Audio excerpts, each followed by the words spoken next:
Всем привет! Я думаю, чего мои не хотят спускаться кушать.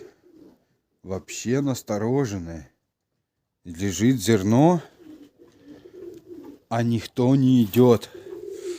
Я зашел к ним в вольер, постараюсь заснять. И вижу вот такую вот картину. Он там вон сидит, смотрите. Вот там вот сидит вот такой. Сейчас я открою. Он чудо-юдо сидит. Сидит засранец и пасет мою птичку. А они даже спускаться не хотят, кушать. Они как... Опа, улетел. Шуганулись. Они его как шуганулись и все. И никто не хочет кушать спускаться. Я обалдел просто. Кинул зерна. Половина залетела. Половина осталась и стремаются. Жду 5 минут. Никто не ест. Выхожу, смотрю, куда они смотрят. А оно там сидит. Так что вот такие вот у нас дела. У нас в голубятне минус.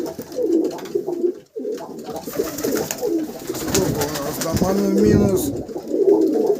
минус 5. Да, минус 5, минус 6 градусов. Сегодня ночью было у нас минус 13. Ну, вот так вот. Так вот, ребята. Сами себя согрели. Это те, кто спрашивал, как они. Обогрев, не обогрев. Все нормально. Вон, в поилке главное, чтобы не замерзла. Жидкость есть. И все.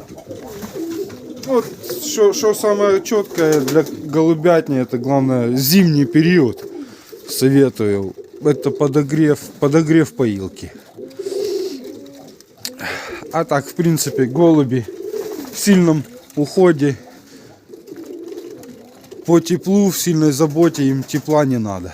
Главное, чтобы сухо и сырости не было. И сквознячка. И кормить. Кормить зимой, чтобы они вас радовали летом, весной и осенью.